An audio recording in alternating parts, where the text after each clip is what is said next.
Mari bergabung dengan program studi pendidikan agama Islam Fakultas Tarbiyah Institut Agama Islam Negeri Parepare. Salam.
Baik, langsung saja sebelumnya perkenalkan saya atas nama Nurul Anissa Syair dan rekan saya di samping atas nama Yurana dan di sampingnya lagi atas nama Muhammad Kevin Arasid Musti.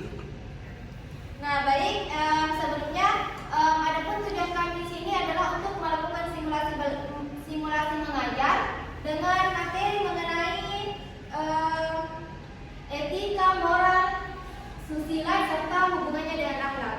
Nah, baik, langsung saja pemateri pertama akan memaparkan materinya dan pemateri pertama akan dibawakan oleh saudara Kevin.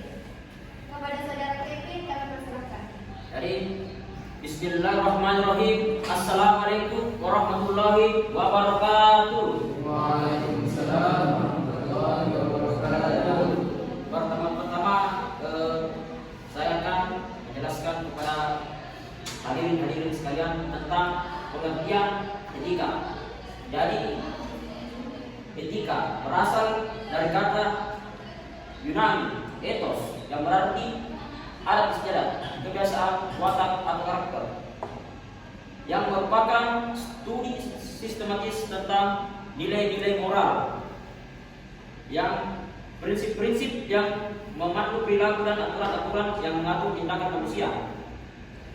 Etika menyelidiki pertanyaan fundamental tentang apa yang benar dan apa yang salah,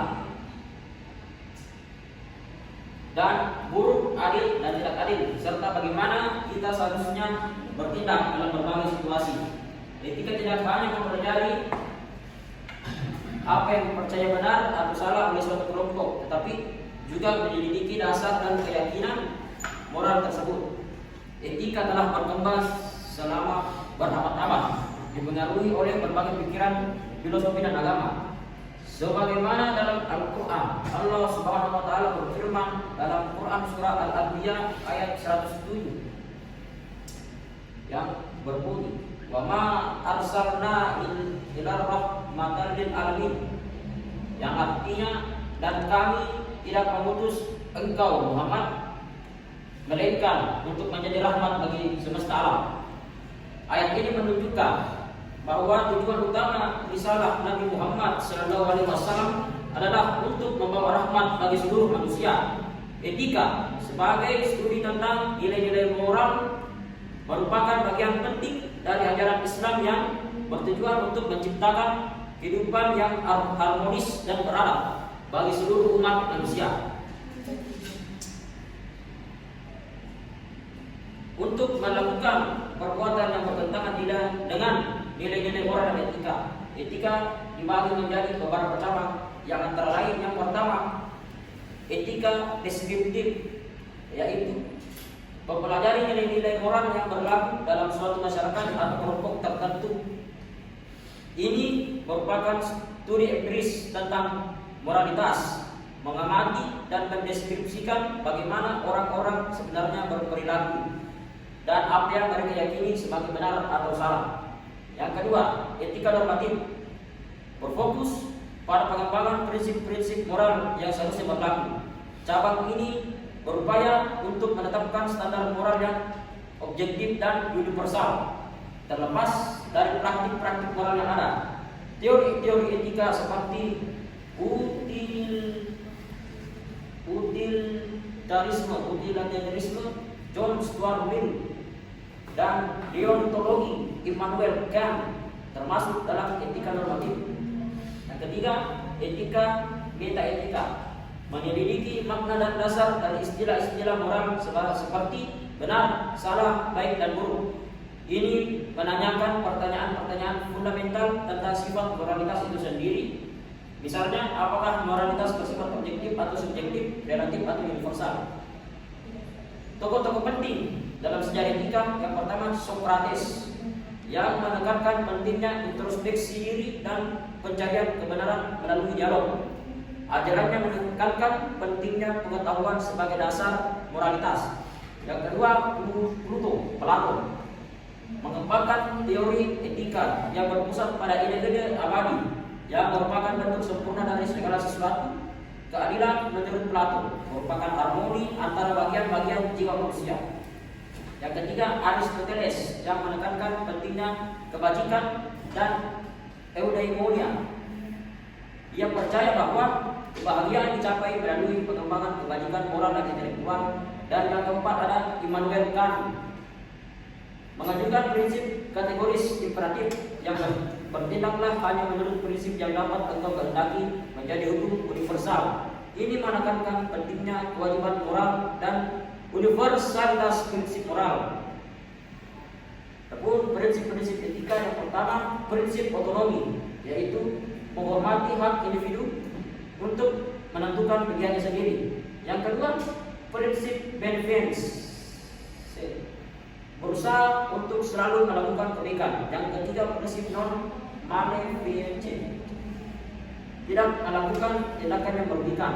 Yang keempat, prinsip keadilan, yaitu memperlakukan semua orang secara adil dan setara. Jadi pengertian moral yaitu moral merujuk kepada nilai-nilai, prinsip-prinsip dan kepercayaan yang memandu perilaku manusia dalam suatu masyarakat atau kelompok. Moral berkaitan dengan apa yang dianggap benar dan salah, baik dan buruk, serta apa yang dianggap pantas dan tidak pantas dilakukan dalam konteks sosial tertentu. Moralitas individu dipengaruhi oleh berbagai faktor, termasuk pendidikan budaya, agama, dan juga pengalaman hidup. Berbeda dengan etika yang bersifat teoritis dan sistematis, moral lebih menekankan kepada praktik dan penerapan nilai-nilai moral dalam kehidupan sehari-hari. Moralitas manusia telah berkembang selama berabad-abad, dipengaruhi oleh berbagai faktor yang seperti yang pertama, evolusi biologis. Manusia memiliki kecenderungan alami untuk berkolaborasi dan juga bekerja sama yang membentuk dasar moralitas. Dan yang kedua, budaya dan tradisi. Jadi setiap masyarakat memiliki nilai-nilai moral yang berbeda yang diturunkan dari generasi ke generasi. Yang ketiga ada agama dan juga filosofi. Agama dan filosofi memberikan kerangka moral yang mengatur perilaku manusia. Yang keempat ada moralitas dan nilai moral. Nilai moral adalah standar-standar yang digunakan untuk menilai perilaku manusia. Contoh nilai moral yaitu meliputi kejujuran, keadilan, kasih sayang, dan juga tanggung jawab. Moralitas individu adalah tingkat penerapan nilai-nilai moral dalam kehidupan sehari-hari. Yang kelima ada moralitas dan etika. Moralitas dan etika memiliki hubungan yang erat. Etika memberikan kerangka teoritis untuk memahami moralitas, sementara moralitas itu adalah penerapan nilai-nilai moral dalam kehidupan yang nyata. Pun dalilnya di dalam Al-Quran yang berbunyi, ya ayyuhal lazina amanu taqullaha wa qulu sadida. Hai orang-orang yang beriman, bertakwalah kepada Allah dan ucapkanlah perkataan yang benar. Quran surah Al-Ahzab. Ayat ini menekankan pentingnya kejujuran dan kebenaran dalam perkataan dan perbuatan. Ini merupakan prinsip moral dasar yang harus dipegang oleh setiap orang-orang yang beriman. Dan dalil yang kedua adalah wala taqrabus zina innahu kana fahisatan wa sa'a sabila. Dan janganlah kamu mendekati zina. Sesungguhnya zina itu adalah suatu perbuatan yang keji dan jalan yang buruk. Quran surah Al-Isra ayat 32. Dan di mana ayat ini melarang perbuatan zina dan menunjukkan bahwa zina adalah perbuatan keji dan jalan yang buruk. Ini merupakan prinsip moral yang penting dalam menjaga kesucian kita dan kehormatan diri kita dan masyarakat. Sekian, saya alihkan kepada pemateri kedua untuk melanjutkan. Jadi, silakan. Baik, selanjutnya pengertian susila. Susila berasal dari bahasa Sanskerta dengan aspek perilaku yang baik dan pantas dalam hubungan antar manusia. Susila berkaitan erat dengan kesopanan, kesantunan, dan tata krama dalam kehidupan sosial. Nilai-nilai susila seringkali diwariskan secara turun-temurun dan dipelihara dalam budaya suatu masyarakat. Susila menekankan pentingnya harmoni sosial dan hubungan yang baik antar individu. Bismillahirrahmanirrahim. Innallaha yuhibbul muhsinin. Artinya sesungguhnya Allah menyukai orang-orang yang berbuat baik. Quran surah Al-Baqarah ayat 195. Nah, ayat ini menekankan bahwa Allah Subhanahu wa taala menyukai orang-orang yang berbuat baik. Susila sebagai nilai-nilai yang mengatur perilaku dalam hubungan antar manusia merupakan bagian penting dari perbuatan baik yang disukai Allah Subhanahu wa taala. Susila merupakan fondasi penting dalam membangun masyarakat yang harmonis dan beradab. Nilai-nilai susila mengajarkan kita untuk menghormati orang lain, menjaga sopan santun, dan bersikap adil dalam berinteraksi. Susila juga mengajarkan kita untuk bertanggung jawab atas tindakan kita dan dampaknya terhadap orang lain. Susila dapat diimplementasikan dalam berbagai aspek kehidupan, mulai dari keluarga, masyarakat, hingga bangsa dan bernegara. Nah, contohnya yang pertama adalah keluarga. Menghormati orang tua, menjaga silaturahmi dengan saudara, dan bersikap baik kepada anggota keluarga lainnya. Contoh yang kedua dalam masyarakat, yaitu menghormati tetangga, menjaga kebersihan lingkungan, dan membantu orang yang membutuhkan. Nah, contoh yang ketiga dalam berbangsa dan bernegara, yaitu menghormati aturan dan hukum, menjaga persatuan dan kesatuan bangsa, dan berpartisipasi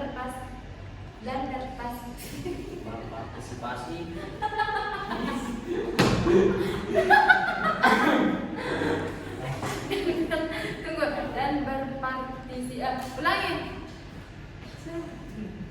Nah, contoh yang ketiga dalam berbangsa dan bernegara, yaitu menghormati aturan dan hukum, menjaga persatuan dan kesatuan bangsa, dan berpartisipasi aktif dalam pembangunan negara. Nah, selanjutnya bagian D, pengertian akhlak. Akhlak berasal dari bahasa Arab huluk, yang berarti budi pekerti, perangai atau watak, merujuk pada sifat-sifat batiniah yang terwujud dalam perilaku manusia. Akhlak merupakan kebiasaan yang tertanam dalam jiwa yang mendorong seseorang untuk melakukan perbuatan baik atau buruk. Akhlak mulia mencerminkan sifat-sifat terpuji seperti kejujuran, keadilan, kasih sayang, dan tanggung jawab. Sementara akhlak tercela mencerminkan sifat-sifat buruk seperti kebohongan, ketidakadilan, dan kekejaman. Akhlak tercela adalah sifat-sifat batiniah yang terwujud dalam perilaku yang buruk, tercela, dan merugikan diri sendiri dan orang lain. Dalilnya dalam Al-Quran yang berbunyi, wa innaka la'ala khuluqin 'azim. Artinya, dan sesungguhnya kamu benar-benar berakhlak mulia. Quran surah Al-Qalam ayat 4. Ayat ini memuji akhlak mulia Nabi Muhammad SAW, merupakan teladan yang harus diikuti oleh setiap muslim. Selanjutnya, pembentukan akhlak mulia, yaitu merupakan proses yang kompleks dan berkelanjutan. Beberapa faktor yang mempengaruhi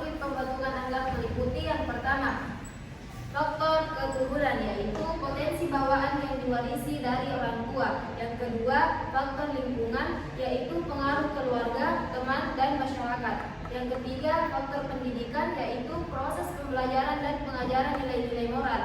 Yang keempat, faktor pengalaman, yaitu pengalaman hidup yang membentuk karakter seseorang. Dalil dalam Al-Quran yang berbunyi, Bismillahirrahmanirrahim, wa sayarfa'ullahu alladziina aamanu minkum walladziina utul ilma darajat. Dan artinya Allah akan meninggikan orang-orang yang beriman di antaramu dan orang-orang yang diberi ilmu pengetahuan beberapa derajat. Quran surah Al-Mujadalah ayat 11. Ayat ini menunjukkan bahwa Allah Subhanahu wa taala akan meninggikan derajat orang-orang yang beriman dan berilmu. Ilmu pengetahuan dan keimanan merupakan faktor penting dalam pembentukan akhlak mulia. Nah, selanjutnya materi mengenai hubungan etika, moral, susila, dan akhlak. Jadi keempat konsep ini berkaitan dan saling mempengaruhi. Etika ini memberikan karakter teoritis untuk memahami moralitas, sedangkan moral ini merupakan penerapan nilai-nilai etika dalam kehidupan nyata. Sedangkan susila ini untuk menekankan aspek perilaku yang baik dalam hubungan sosial. Dan akhlak merupakan manifestasi dari nilai-nilai moral dan etika dalam karakter dan perilaku seseorang. Jadi akhlak mulia ini merupakan tujuan akhir dari proses internalisasi dan penerapan nilai-nilai etika, moral, dan susila. Nah, adapun perbedaan dari etika, moral, susila, dan akhlak ini, yang pertama itu etika. Etika ini bersifat teoritis dan sistematis, menyelidiki dasar-dasar moralitas dan berfokus pada prinsip-prinsip umum. Sedangkan moral ini bersifat praktis dan diterapkan dalam kehidupan sehari-hari, berfokus pada nilai-nilai yang dipegang oleh suatu kelompok atau masyarakat dan bersifat relatif, dapat berbeda antar kelompok. Yang ketiga itu susila. Susila ini berfokus pada perilaku yang baik dalam hubungan antar manusia, menekankan kesopanan, kesantunan, dan bahkan tata krama, dan diwariskan secara turun-menurun dalam budaya. Yang terakhir itu akhlak. Akhlak ini merupakan sifat-sifat batiniah yang terwujud dalam perilaku, mencerminkan karakter dan kebiasaan seseorang, dipengaruhi oleh berbagai faktor termasuk keturunan, lingkungan, pendidikan, dan pengalamannya. Jadi kaitan dan perbedaannya itu, etika memberikan karakter teoritis untuk memahami moralitas, sedangkan moral merupakan penerapan nilai-nilai etika dalam kehidupan nyata. Jadi dan susila ini merupakan bagian dari akhlak yang berkaitan dengan perilaku yang baik dalam hubungan antar manusia. Sedangkan akhlak ini merupakan hasil atau internalisasi nilai-nilai etika, moral, dan susila. Jadi etika, moral, susila, dan akhlak ini merupakan konsep-konsep yang saling terkait dan saling mempengaruhi dalam membentuk karakter dan perilaku manusia. Mereka ini merupakan fondasi penting dalam membangun kehidupan yang bermakna, harmonis, dan beradab. Nah, dengan memahami dan menerapkan nilai-nilai yang terkandung dalam keempat konsep ini, kita dapat membangun diri kita menjadi pribadi yang lebih baik dan berkontribusi positif bagi masyarakat dan lingkungan sekitar. Kalau dia angkat tangan, pegang tangan. Kalau dia angkat tangga, pegang kaki. Kalau dia angkat tangga, kaki. Tangan, tangga kaki. mantap. Kenapa? Jadi tangga yang jangan masuk lagi. Kenapa tangga jadi kaki? Satu, harus setiap pegang. Oh. Tangan, tangga. Kalau dia angkat Tangan. kaki, siapa dia doang ambil ke atas Tangan, tangga, tangkap. tangkap. Dipegang enggak? Kalau Nah, iya. Oh. Angkat saja. Angkat. Yang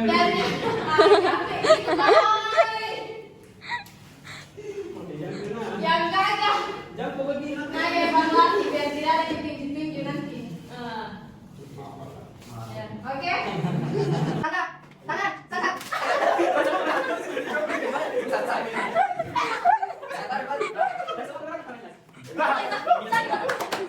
Kita ditangkap ya.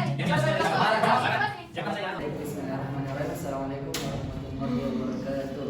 Waalaikumsalam warahmatullahi wabarakatuh. Jadi saya akan memaparkan terkait apa yang saya pahami terkait dengan etika, moral, susila, dan juga akhlak. Yang mana kita tadi telah mendengarkan bahwa etika itu merupakan hal yang berhubungan dengan adat istiadat ataupun kebiasaan, yang dimana hal ini terkait dengan perilaku kita terhadap dengan manusia yang lainnya. Kemudian moral ini berkaitan dengan hal baik dan benarnya yang dilakukan oleh seseorang. Kemudian akhlak itu lebih kepada mengacu kepada hal-hal yang terkait dengan bawaan yang dimiliki atau kepribadian yang dimiliki oleh seseorang itu sendiri.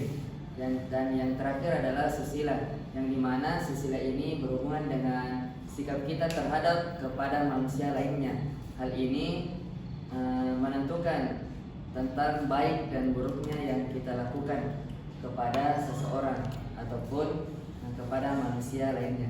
Terima kasih banyak. Assalamualaikum warahmatullahi wabarakatuh. Waalaikumsalam warahmatullahi wabarakatuh. Baik, itulah tadi simulasi mengajar dan penyampaian materi yang dapat kami sampaikan. Kurang dan lebihnya mohon dimaafkan. Assalamualaikum warahmatullahi wabarakatuh. Waalaikumsalam warahmatullahi wabarakatuh.